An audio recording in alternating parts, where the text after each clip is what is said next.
Қайырлы күн әріптестер. Бүгін 9-шы Ә сыныбына Фариза Оңғарсынованың өлең мен сені аялап өтем тақырыбында сабақ өткізген болатынмын.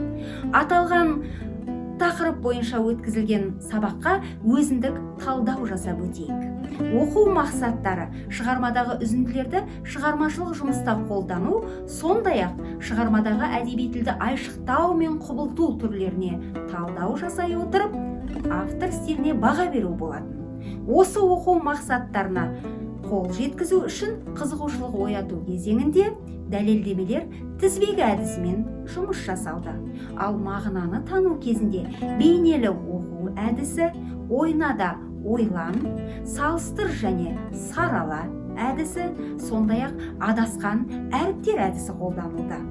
Бұл әдістер жаңа тақырыпты игеруіне, алдыңғы біліммен байланыстыра отырып, саралауға, ойнай отырып ойлануға жетеледі. Ал келесі кезекте сабақты пысықтау мақсатында QR код арқылы берілген жанды дауыстағы автордың өзінің оқуындағы өлеңнен үзінді тыңдап, оқушылар айшықтау мен құбылтудың түрлеріне талдау жасап, сондай-ақ автордың стиліне баға берді.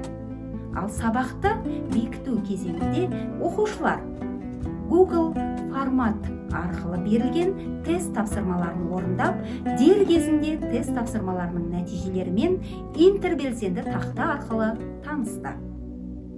Сабақтың бекіту кезеңінде поэзия падишасы атанған қазақтың ақын қызы тақырыбында эссе жазып, шығармашылық жұмыстарын ұсынды. Әр тапсырмадан соң оқушылар бірін-бірі, өзін-өзі бағалап қана қоймай, кері байланыс жасап отырды. Аталмыш сабақ оқушылардың шығармашылық тұрғыда шыңдалуына жағдай жасап қана қоймай, жеке тұлға ретінде қалыптасу жолындағы ізденістері мен еңбектерінің нәтижесін көрсетті. Назарларыңызға рахмет.